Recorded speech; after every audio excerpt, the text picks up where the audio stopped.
అధికారుల నిర్లక్ష్యంతో ఆదిలాబాద్ రిమ్స్లో పాలన పడకేసింది. రోగులకు సౌకర్యాలు అందించడంలో సిబ్బంది నిర్లక్ష్యం వహిస్తోంది. దీంతో నాణ్యమైన వైద్యం అందుతుందని ఆశపడ్డ ఆ జిల్లా వాసులకు నిరాశ ఎదురవుతోంది. మరోవైపు రిమ్స్ ఎప్పుడూ ఏదో ఒక వివాదంతో వార్తల్లో ఉంటూనే ఉంటోంది. సమస్యలకు నిలయంగా మారిన రిమ్స్పై V6 గ్రౌండ్ రిపోర్ట్ ఇప్పుడు చూద్దాం.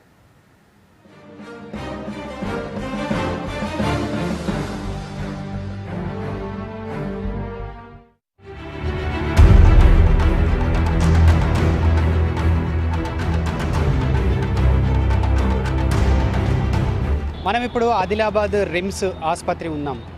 ఈ ఆసుపత్రికి ఎన్నో వేల మంది ఎన్నో ఆశలతో రోగులు ఇక్కడికి వస్తుంటారు. అంతే రీతిలో ప్రభుత్వం కూడా ఎన్నో చర్యలు తీసుకొని అనేక సాంకేతిక పరికరాలు అలాగే నిపుణుల్ని ఇక్కడ నియమించి రోగులకు వైద్య సేవలు అందించాలని ఆదేశాలు ఇస్తోంది. అయితే రిమ్స్ ఎన్నో అపవాదులు మూటగట్టుకుంటూ ముందుకెళ్తోంది.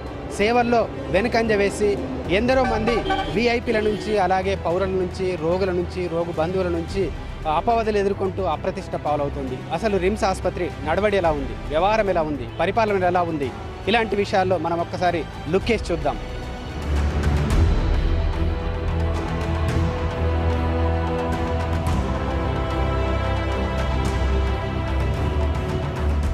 ఆదిలాబాద్ రిమ్స్ సమస్యలకు కేర్ ఆఫ్ అడ్రస్ గా మారింది. పేదలకు మెరుగైన వైద్యం అందించాల్సిన పెద్ద ఆసుపత్రికి మాయరోగం పట్టుకుంది. 2008లో ప్రారంభమైన ఇప్పటికీ అరకొర సౌకర్యాలతోనే నడుస్తోంది. నిధుల లేమి, సిబ్బంది కొరతతో రోగులకు సరైన వైద్యం అందడం లేదు. దీంతో రోగులకు మెరుగైన వైద్యం అందాలన్న ప్రభుత్వ లక్ష్యం నెరవేరడం లేదు. అధికారులతో సహా జిల్లా ప్రజలకు కూడా అంటే చేతగాని వారిగానే అచేతనంగా నిలిచిపోతున్నారు, చూస్తున్నారే తప్ప. కానీ రోజు రోజు దీనస్థితి, రోజు రోజు ఇవాళ బ్లడ్ లేక ఒక పేషెంట్ చనిపోయిండు, ఇంకోటి లేక ఇంకో పేషెంట్ చనిపోయిండు, ప్లేట్లెట్స్ లేక ఒక పేషెంట్, అన్ని ప్లేట్లెట్స్ మషిన్లు అన్ని టోటల్ మషిన్లు ఉండి కూడా మతలబ్ లేకుంటున్నది. అసలు ట్రీట్మెంట్ ఉన్నది కూడా కానీ అసలు ఏం చేయట్లేదు. ఆ రిమ్స్ ఉన్నది ఖాళీ పేరుకే, ఖాళీ సూపుకు మాత్రమే ఉన్నది రిమ్స్.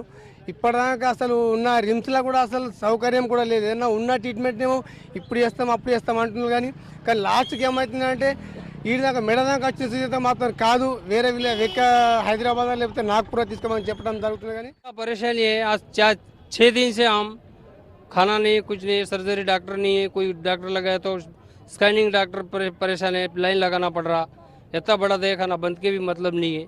कहते पब्लिक की परेशानी है ये. హాస్పిటల్లో పరికరాల కొరత ఉంది. మరోవైపు వస్తువులు ఉన్నా వాటిని యూజ్ చేసుకోవడంలో అధికారులు విఫలమవుతున్నారు. దీంతో మెడికల్ టెస్ట్ల కోసం రోజుల తరబడి వెయిట్ చేస్తున్న రోగులు, సర్జరీ అవసరమైన రోగుల బాధలు అంతా ఇంతా కాదు. వారాల తరబడి తిరుగుతున్నా వారిని పట్టించుకునే వారు కరువయ్యారు. దీంతో పేషెంట్లు హైదరాబాద్, మహారాష్ట్రలోని నాగ్పూర్ హాస్పిటల్కు వెళ్తున్నారు. ఇక్కడ ఉన్నారు, రిమ్స్ అనేది ఉంది. మరి ఎండీలు 4-5 సర్జన్స్ 4-5, మళ్ళీ తర్వాత ప్రతి డిపార్ట్మెంట్ కు హెచ్ఓడీలు 4-5 ఉండగా పబ్లిక్ ఉన్నటువంటి ప్రజలను ఎందుకు వేరే విదేశాలు అంటే మహారాష్ట్ర కానీ హైదరాబాద్ కానీ ఎందుకు రెఫర్ చేస్తున్నారు?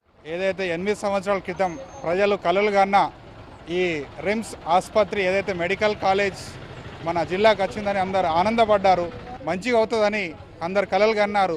ఇప్పుడు 8 సంవత్సరాల తర్వాత చూస్తుంటే మన ఆదిలాబాద్ రిమ్స్లో వైద్యం అనుకున్నామో ఆ విధంగా వైద్యం లేదు. ఏదో మెడికల్ కాలేజ్ వచ్చినందుకు మనం ఆనందపడ్డాం, కానీ ఈరోజు పరిస్థితి చూస్తుంటే అగమ్య గోచరంగా మారిపోయింది. పర్మనెంట్ డైరెక్టర్ లేని కారణం వల్లనే ఈరోజు ఇక్కడ ఈ దుస్థితి ఏర్పడుతుంది. డైరెక్టర్ కేవలం వాళ్ళొక్క ఏసీ గదిలో కూర్చొని పేద ప్రజలకు ఏమాత్రం సేవలు అందిస్తలేరు. వాళ్ళ యొక్క సొంత ప్రజల కోసమే ఈ యొక్క హాస్పిటల్ కట్టించినట్టు వివరిస్తున్నారు.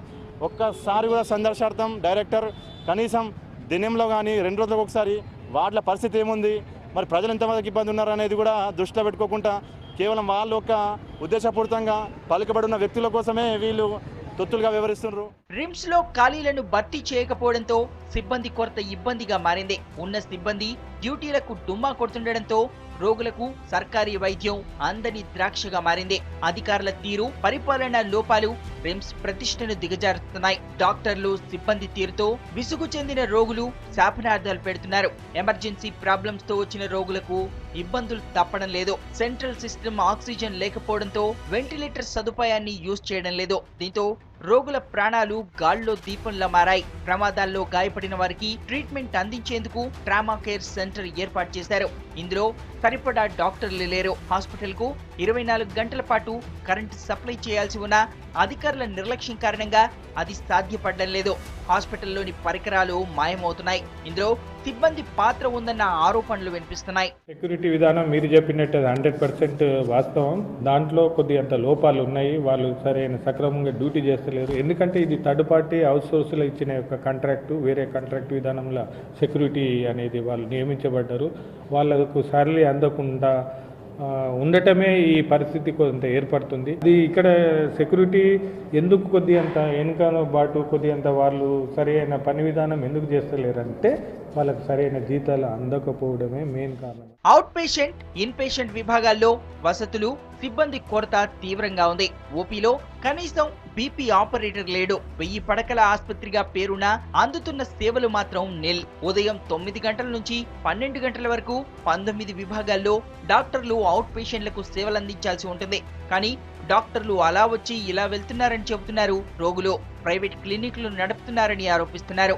మానిటరింగ్ అధికారులు టైం సెన్స్ మెయింటైన్ చేయడం లేదని డాక్టర్లను ప్రశ్నిస్తే సెలవులు పెట్టి వెళ్లిపోతున్నారు. కొందరు డ్యూటీకి డుమ్మా కొడుతున్నట్టు తెలుస్తోంది. ఇక్కడ వస్తే ట్రీట్మెంట్ కాదు, మా క్లినిక్ వస్తే ట్రీట్మెంట్ వస్తుంది అనే విధంగా ఈరోజు పబ్లిక్ని వీళ్ళు ఇట్లా మోటివేట్ చేయడం జరుగుతుంది. ఇప్పుడు ప్రస్తుతం ఉన్న పరిస్థితులలో వాళ్ళ యొక్క ఉన్న సమయాన్ని కూడా ఇక్కడ కేటాయించలేకపోతున్నాడు. అంటే ఇక్కడ సంబంధించిన administration fail, then RIMS director also fail.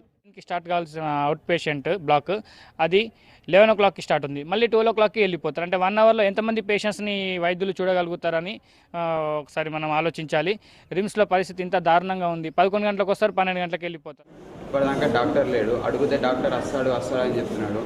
మస్తు మంది 8 o'clockకి 7:30కి అలా వచ్చి ఉన్నారు. ఇప్పటివరకు ఎవరు రాలేదు. డాక్టర్ అయితే లేదు. ఫ్యాన్స్ అయితే నడుస్తుంది. డాక్టర్ వస్తాడని అడిగితే ఇగో 10 నిమిషాలలో వస్తున్నాడు, 10 నిమిషాలలో వస్తున్నాడు అని ఎంత ఎమర్జెన్సీ టెస్ట్లైనా డయాగ్నోస్టిక్స్ సెంటర్ నుంచి రిపోర్ట్ వచ్చేసరికి 2-3 రోజులు పడుతుంది. అత్యంత కీలకమైన బయో వేస్ట్, శానిటేషన్ మెయింటెనెన్స్ సరిగ్గా లేకపోవడంతో హాస్పిటల్ కంపు కొడుతోంది. మరుగుదొడ్లు క్లీన్ చేయకపోవడంతో రోగులు టాయిలెట్ వెళ్లాలంటేనే నరకయాతన అనుభవిస్తున్నారు. బయో వేస్ట్ తరలింపుకు నెలకు 15 లక్షల వరకు ఖర్చు చేస్తున్నారు. అయినా ఎక్కడి చెత్త అక్కడే పేరుకుపోయింది. ఇంత పెద్ద హాస్పిటల్ ను 4 శానిటేషన్ సిబ్బందితో నెట్టుకొస్తున్నారు. చెత్తగా ఉన్నాయి, ఇట్లా మురికి కాలువలు పెట్టినాక ఎందుకు రావు చెప్పు, రోగాలు వస్తాయని వస్తాయి. ఇంత చెత్త చెదరం అంటే అక్కడ పోవాలంటే మనం ముక్కులు మూసుకొని పోవడం. ఒక్కసారి లాట్రిన్ బాత్రూమ్ చూస్తే ఆ లాట్రిన్ బాత్రూమ్ ఒక్కసారి కూడా క్లీన్ చేయట్లేదు. లాట్రిన్ బాత్రూమ్ మొత్తం గలీజ్ ఉన్నాయి. దాన్ని చూస్తే పేషెంట్ కాదు మనం కూడా లోపల పోరేం. మొదటిసారిగా ఇక్కడ లోపల ఎంట్రీ అయితే మొత్తం కంపు వాసన మొత్తం వాసన. ఎక్కడ చూసినా బాత్రూంలో వాసన, బయట వాసన. లాట్రిన్కి వచ్చిన పేషెంట్ని బయట తీసుకుపోవలసిన పరిస్థితి వస్తుంది సార్. ఇక్కడ వాటర్ లేదు, బయట కూడా వాటర్ లేదు, లోపల కూడా వాటర్. చెప్తే డాక్టర్లకు చెప్తే ఉంది ఆ పరిస్థితి ఉంది, అట్లానే ఉండండి. లేదంటే యవత్మాల్ పొండి, నాగ్పూర్ పొండి, హైదరాబాద్ పొండి. ఏ ఆసుపత్రి అయినా సరే మానసికంగా అక్కడ ఫుల్ సాటిస్ఫై అయ్యే వాతావరణం ఉండాలి. అందులో పరిశుభ్రతకు ఫస్ట్ ప్రాధాన్యత ఇస్తుంది ఏ కార్పొరేట్ ఆసుపత్రి అయినా, ఏ సర్కార్ ఆసుపత్రి అయినా. కానీ ఆదిలాబాద్ రిమ్స్లో మాత్రం అలాంటి నీడలకు తావివ్వకుండా ఎక్కడి చెత్త అక్కడే. శానిటేషన్పై ఏమాత్రం శ్రద్ధ చూపడం లేదు. ప్రతి నెల 15 లక్షల రూపాయలకు పైగా ఖర్చు చేస్తున్నప్పటికీ శానిటేషన్ విభాగం అవుట్సోర్సింగ్కి అప్పజెప్పి వాళ్ళు చేసిందే పనిగా చోద్యం చూస్తున్న అధికారుల చర్య చూస్తుంటే రోగులకు నెత్తి మీద కోపం వస్తుంది. అంతేకాదు అసలు పరిశుభ్రత అనేది రిమ్స్ ఆవరణలో ఎక్కడా కనిపించకపోవడం గమనార్హం.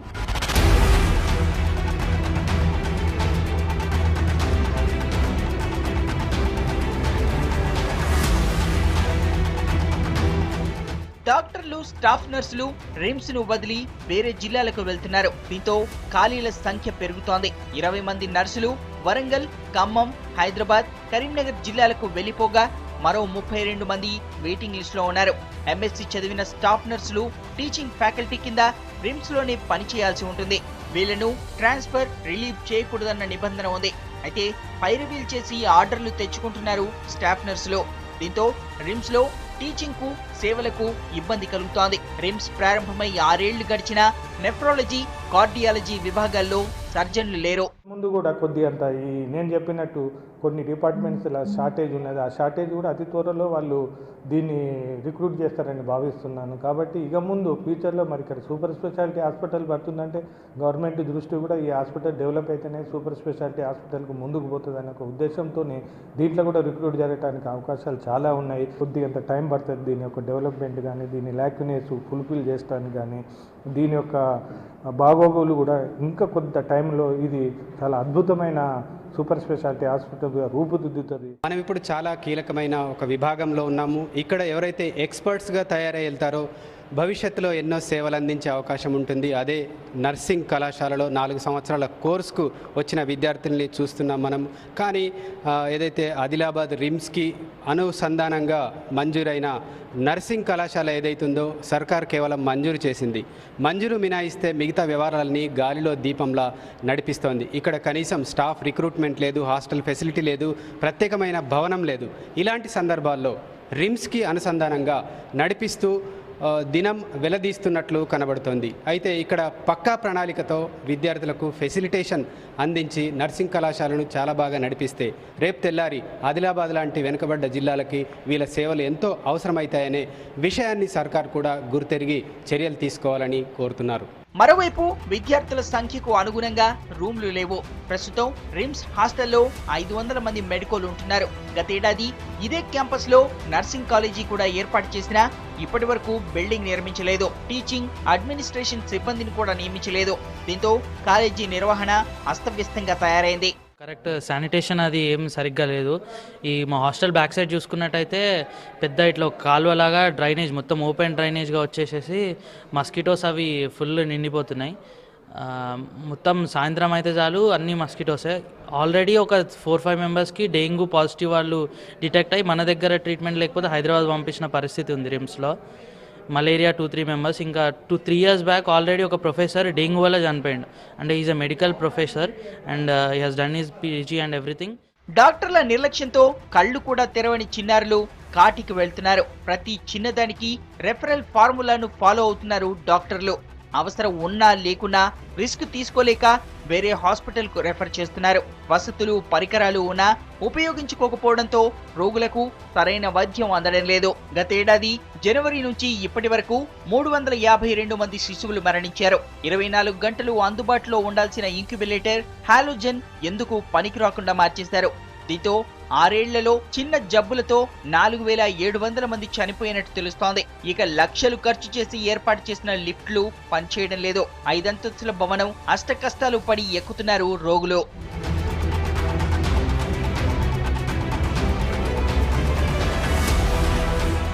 సర్కార్ ఆసుపత్రి అంటే ఇలా ఉండాలి అన్నదానికి దీటుగానే 5 అంతస్తుల భవనం, దాదాపు 200 వరకు సెక్షన్లు అలాగే గదులు కూడా ఏర్పాటు చేశారు. 1000 పడకలున్నాయి. దీనికి అనుగుణంగానే మనకు కనిపించే లిఫ్ట్ ఏదైతే ఏర్పాటు చేశారో 100,000 రోగులు పై అంతస్తులోకి వెళ్ళే అవకాశం ఉంటుంది. కానీ ప్రారంభించిన 10 రోజులకే చతికిలా పడిపోయింది రిమ్స్లో ఉన్న లిఫ్ట్. దీని ద్వారా అప్పుడప్పుడు విఐపీలు వచ్చినప్పుడు అలాగే చాలా ముఖ్యులు వచ్చినప్పుడు మాత్రమే తెరిసే లిఫ్ట్ అప్పుడప్పుడు ఎన్నో ఫన్నీ విజువల్స్కి అలాగే ట్రాజడీ సీన్స్ కూడా కేంద్ర బిందువు అవుతోంది.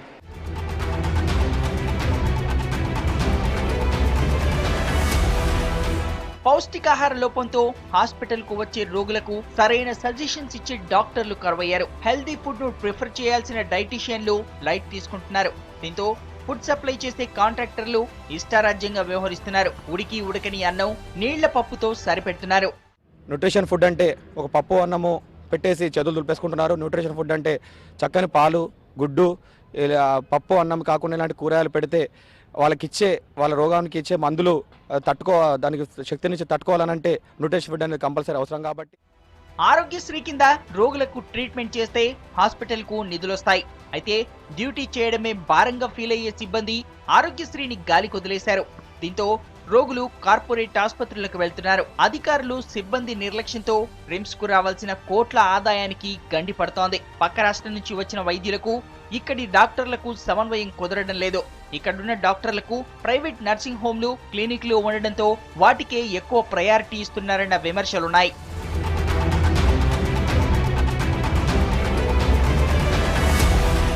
హాస్పిటల్లో సిబ్బంది ఆధిపత్య పోరు, లైంగిక వేధింపులు, అట్రాసిటీ, ఫైళ్ల మాయం కేసుల వరకు వెళ్లింది. ఈ ఇబ్బందులను తట్టుకోలేక 3 ఏళ్ల కింద 5 హైదరాబాదీ డాక్టర్లు, 13 మంది మహారాష్ట్ర డాక్టర్లు ఉద్యోగాలు వదిలిపెట్టి వెళ్లిపోయారు. సమస్యలకు నిలయంగా మారిన రిమ్స్ పై సర్కార్ దృష్టి పెట్టాలంటున్నారు రోగులు. చూశారుగా ఆదిలాబాద్లోని రిమ్స్ పరిస్థితి. ఇక్కడికి వచ్చిన రోగులు ఆపసోపాలు పడడం తప్ప మరే దారి కనిపించడం లేదు. రెఫరల్ కేసుల పేరుతో ఆసుపత్రి ప్రతిష్టనే అప్రతిష్ట పాలు చేస్తున్నారు ఇక్కడి అడ్మినిస్ట్రేషన్. ఒకటే కాదు, అటు మెడికల్ కాలేజీలో సైతం యావరేజ్ పాస్ మార్కులతో గట్టెక్కుతున్న విద్యార్థులు రేపు తెల్లారి భవిష్యత్తులో రోగులకు సేవలు అందించే విషయంలోనూ వెనుకబడే అవకాశం, ప్రమాదం కూడా ఉంది. ఇటు అడ్మినిస్ట్రేషన్ విషయానికి వస్తే పరిపాలనా దక్షత లేని డైరెక్టర్లు కూడా ఇందుకు కారణంగా నిలుస్తున్నారు. అంతేకాదు, ఇక్కడున్న డాక్టర్లు కూడా తమ విధుల్ని సక్రమంగా నిర్వహించకపోవడం కూడా సేవలకు అంతరాయంగా కనిపిస్తోంది. అంతేకాదు, ఇక్కడున్న ఏ పరిస్థితిని మనము టచ్ చేసి చూసినా కానీ అక్కడ ఏదో ఒక లోపం మనకు కనిపిస్తోంది. మందుల నుంచి పేషెంట్ వరకు, డాక్టర్ నుంచి కింది స్థాయి సిబ్బంది వరకు అంకితభావంతో పనిచేస్తేనే ఆదిలాబాద్ రిమ్స్ ప్రతిష్ట రెట్టింపు అవుతుంది. ఇక్కడికి ఎంతమంది వీఐపీలు వచ్చినా వచ్చిన రోజు తప్ప తెల్లారి నుంచి మళ్ళీ అదే పరిస్థితి. శానిటేషన్ కావచ్చు, సేవలు కావచ్చు, డయాగ్నోస్టిక్ కావచ్చు, సర్జరీలు కావచ్చు, మెటర్నిటీ కావచ్చు, అలాగే గైనకాలజీ విభాగంలో మహిళలు తీసుకునే ట్రీట్మెంట్ కావచ్చు, ఎక్కడ చూసినా లోపాలే, ఎక్కడ చూసినా అంతరాయం కలిగే అంశాలే. ఇలాంటి అంశాల మధ్య రిమ్స్ నడపడం అంటే మామూలు విషయం కాదు. దీనిపై సర్కార్ ప్రత్యేక శ్రద్ధ చూపితే గానీ ఒక దారిలో పడే అవకాశం కనిపించట్లేదు. ఇది ఆదిలాబాద్ రిమ్స్ ఆసుపత్రి నుంచి కెమెరా పర్సన్ విఠల్తో మహేందర్ రెడ్డి ఇచ్చే గ్రౌండ్ రిపోర్ట్.